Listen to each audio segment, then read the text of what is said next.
SECfans.com, South Carolina, and a team we don't get to talk about that much, Kentucky, rolling in with a great record and showing their face in the top 25. Got to talk about them this week. I want to let all you know, SEC fans, non-SEC fans, if you stumbled in on this video and you're not an SEC fan, not a fan of the Carolina Gamecocks or Kentucky Wildcats, go ahead and subscribe anyway. And Kentucky fans, we don't talk about you that much, but we're going to talk about you right now. If you keep winning, we'll keep talking about you. So go ahead and give us a subscribe if you like what you hear. We are a data-driven channel. We get real nerdy, and we're going to get nerdy right now. All right, South Carolina had that disappointing game against Georgia. It played out a lot like we said it would. And then what you want to do right after that is get right back on the horse. And they had a cancellation with Marshall. But they took the trip to Vanderbilt and really took care of business 37-14. And I'm sure Vanderbilt fans were high coming out of that Notre Dame game, thinking that they could really compete with South Carolina. They've stung them in the past.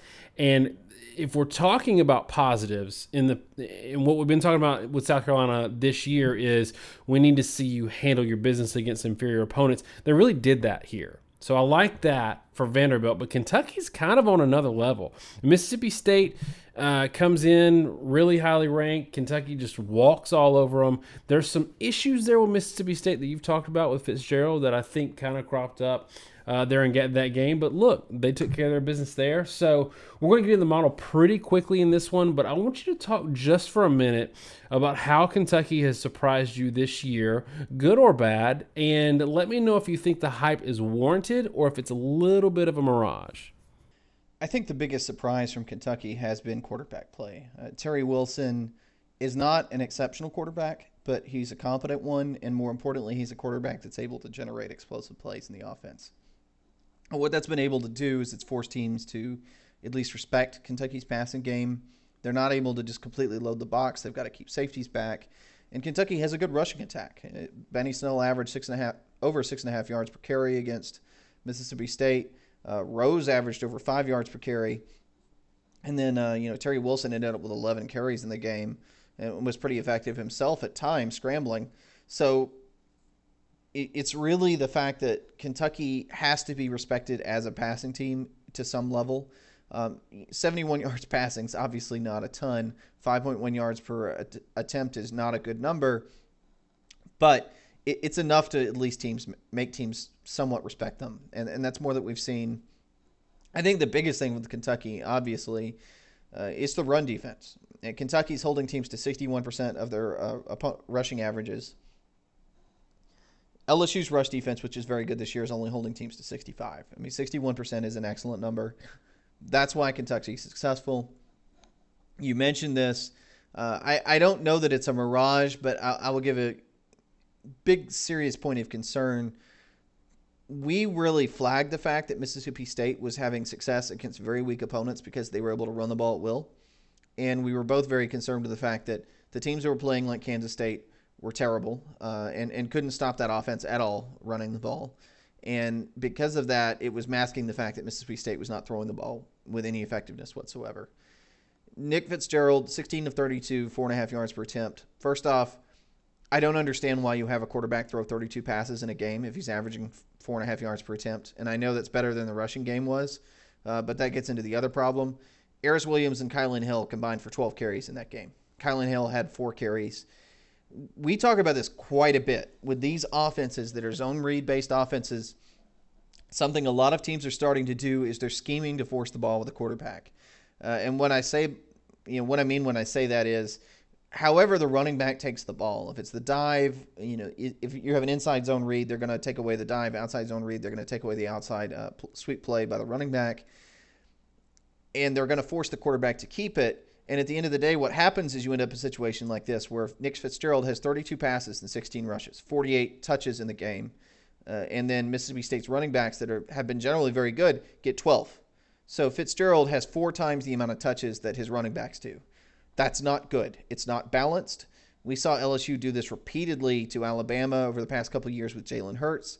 I think it's something that kind of schematically teams have figured out, and it affected JT Barrett last year. I think this is a national trend. So I don't think it's a mirage that they beat Mississippi State. I think some of this, or a good deal of why this was so one-sided, especially defensively, is that Moorhead was trying to be too aggressive with a quarterback that is very inaccurate. I think Fitzgerald is not back from injury, and I think there's a way to out-scheme that style of offense if you're not very effective throwing the ball, which Mississippi State was not. But that said, Kentucky was able to stop the run, which you have to be able to do first and foremost.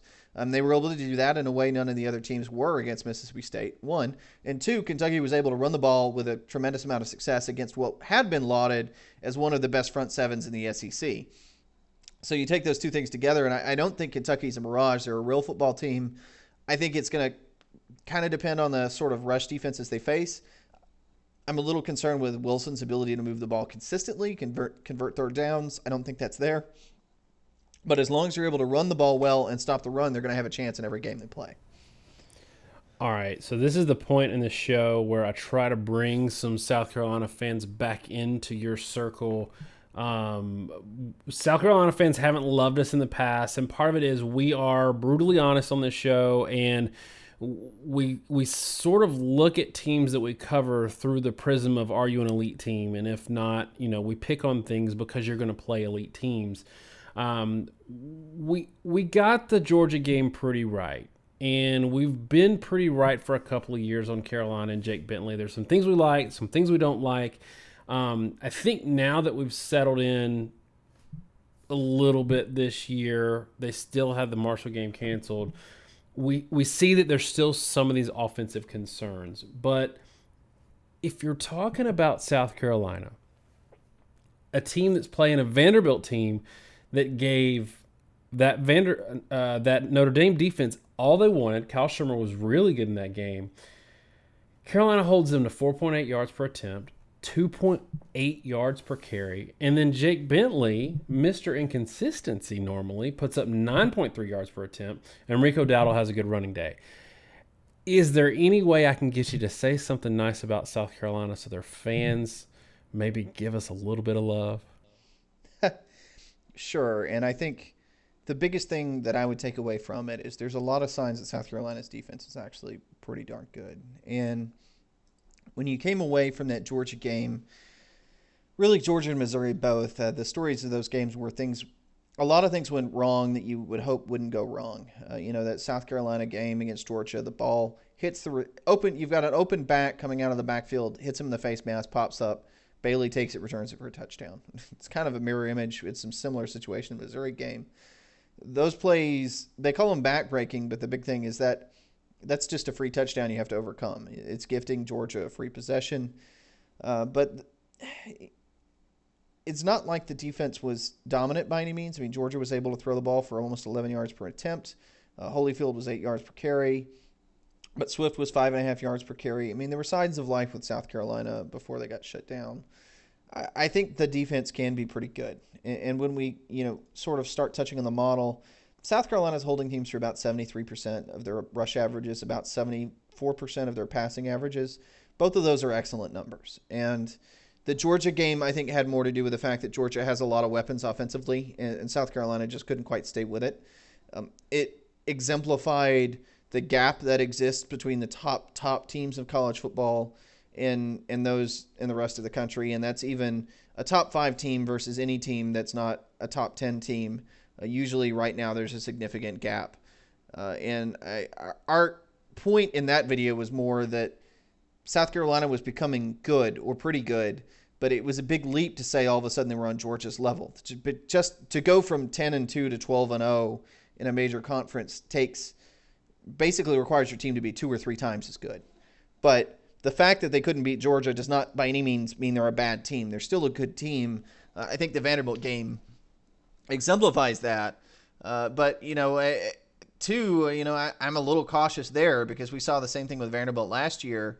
They were not, they were kind of heralded as being a pretty good team coming early in the season. They got a lot of credit this year for playing Notre Dame close. And then Notre Dame, however, looked pretty crappy against a couple other teams until they finally put in Ian Book. So it's difficult to judge a lot of things right now with South Carolina. They seem to be playing what they're playing like is a pretty darn good team that was outclassed in one game and then outclassed their opponent in the next. And if that's the case, then you sort of have some consistency there, and those numbers sort of make sense. So in that way, in this game, I don't think South Carolina is outclassed in a talent perspective against Kentucky. So they definitely have a shot. All right, so let's go ahead and get to the model. We don't have a whole lot of time this week. We spent a lot of time, ironically, on a game outside of the SEC, and a couple of us were on deadline, so we gotta plow through these pretty fast. So let's look at the model, see what the model says, and just kind of walk us through what you think about it. All right. So the first thing we talk about is an intermediate statistic. Again, the model is all neutral statistics. I run the same model every week. The model is going to tell you first I calculate what the percentage of opponent averages you allow. So if an opponent averages 5.5 yards per carry, you allow 4, it's X percent. South Carolina is allowing 73% of opponent rush averages, 74% of opponent passing averages, both excellent numbers. That's a really good defense. And holding teams under 4 yards per carry is impressive. 6.6 yards per attempt is impressive in and of itself. And they actually have played some pretty good passing attacks. Even Coastal Carolina is a pretty successful passing game, actually. Georgia's very good. Vanderbilt's pretty good as well. On the other side, Kentucky, as I said earlier, 61% of opponent rushing averages. That's elite. That's got to be one of the higher marks in the nation to this point. And 82% against the pass is very good. Maybe not as excellent the way South Carolina is, but that's still a very good number. And they have a little tougher, I will say, in making a mark in the passing game, because while Central Michigan, Florida, Mississippi State none of those teams are good passing teams. The problem is they still only allowed 5.3 yards per attempt, which is pretty paltry. It's just hard to distinguish yourself very much when the teams are that bad. But they've done about as well as you can hope any team can in any situation. Moving out of that, the general consensus of this model is kind of interesting, and we see this a lot early in the year. It predicts South Carolina to outgain Kentucky, 4.9 yards per play for South Carolina to 4.5 from Kentucky. The problem is that it predicts Kentucky to score more points off their yardage than South Carolina by a pretty significant clip. It predicts South Carolina to lose to Kentucky despite outgaining them 17-31. And the quick caveat there is the model builds, the way my model works is for every team it builds a scoring model unique to that team based off what factors have impacted it over the course of the season, or how your own season's historical data has indicated how you score based off given production. And I say that because it's pretty easy to sort of pin down where this is coming from. 4.9 yards per play is almost exactly the same as what South Carolina had against Georgia, and they scored 17 points. So that's why the model's giving them 17 points. Kentucky, 4.5 yards per play. It's a lot harder to project, but 4.5 yards per play, they had 4.9, scored 28 against Ole Miss. But with 8 yards per play, they scored 27 against Florida. I think this number is probably a little bit high in the 31 range, but basically they've scored about 28 to 35 points, no matter how much their yardage is, and that's where you get the 31 number. I'm not super surprised. It's tough because I think South Carolina would have benefited in the numbers. If we're doing a pure math projection, they would have benefited from having that extra cupcake. But on the flip side, Kentucky's played two good defenses, or two teams with at least highly recruited athletes. I don't think Florida's a great team, obviously, but that's not a Marshall. That's not an FCS school. That's a team that would give you potentially some resistance. The thing that scares me, and I'm going to go ahead and give my pick here, the thing that scares me about Kentucky, if I'm someone thinking about picking Kentucky, is they haven't seen a game offensively where they've had to throw their way into a win. They haven't seen a game, and maybe they won't see a game. Maybe you can't shut down Snell, and we've been high on him since he was a freshman, and I wouldn't be surprised if he ran, had a really good 6 yard per carry type game against South Carolina. But what happens when he's down in the threes? Or when he puts up, 64 yards in the game? What happens to their offense then? And is their defense good enough to hold a team and win a 17-13 type game? I don't think they are. And I don't think Snell is completely shut down in this game, but I think he's shut down enough to disrupt that offense enough. And I think South Carolina is going to get some points. They should have scored around 20 against Georgia. Give me South Carolina 24, Kentucky 20, and this is a good win for South Carolina. So before you tell me your score, tell me if it plays out the way I think it is. Is this a notch in South Carolina's belt, or is this one of those you beat Kentucky and you never can feel good about it because of the name behind it, even though they might be a good team? I definitely think it's a good win, and I think you have to. I think you have to give credit for it, and I think the first point I'll make here before I give my own score prediction is Kentucky is probably a good team, and the reason I say that is you can try to figure out a lot of mysteries right now in the SEC. Why did Mississippi State fall flat, or why did Florida suck so bad? But the easiest way to make sense of the SEC this year is to assume that Kentucky is actually a team that should be ranked 15th through 25. If you make that assumption, if you say, well, that's the thing that's true, then it makes sense that they might beat Mississippi State 28-7. It makes sense that they'd beat Florida 27-16, and then Florida would turn around and win 48-10 and then 47-21 against bad teams. Yes, struggling late against Colorado State. Yes, but Florida has actually looked like a pretty darn good team outside the Kentucky game. So I think it would be a big notch in its belt, and the reason I think that is because I think Kentucky's actually a really good team, and I think they're probably a borderline top 15 team. Because of that, I also don't think South Carolina is going to be able to stop Benny Snell. So the prediction here is that Snell gets 4.5 yards per carry. Now, Kentucky is 2-1 run to pass. So if you can stop the run, you can pretty much stop Kentucky.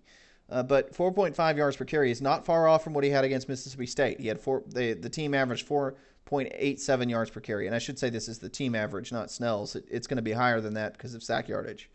So it's predicting them to be a little bit behind the clip they had against Mississippi State. For that reason, I don't think 31 points is realistic. But I am on board with a 24-17 Kentucky win within a score. So I think the game could go either way. But I think Kentucky has a slight edge here. I think Kentucky is a good team. And, cross my fingers and probably going to end up looking like an idiot. But right now, I think Kentucky's probably the second best team in the East. And I think my prediction preseason that a lot of people said was crazy when I said Florida would be the second best team in the East over South Carolina. A lot of South Carolina fans probably going to be irritated to hear this, but to a certain degree, it's sort of switching. And I think, honestly, at this point, the second best team is probably Kentucky. It's just Kentucky's that much better. And now what South Carolina needs to do is go out and prove me wrong and beat Kentucky. So this game, to me, it's going to tell you who the second best team in the East is going forward.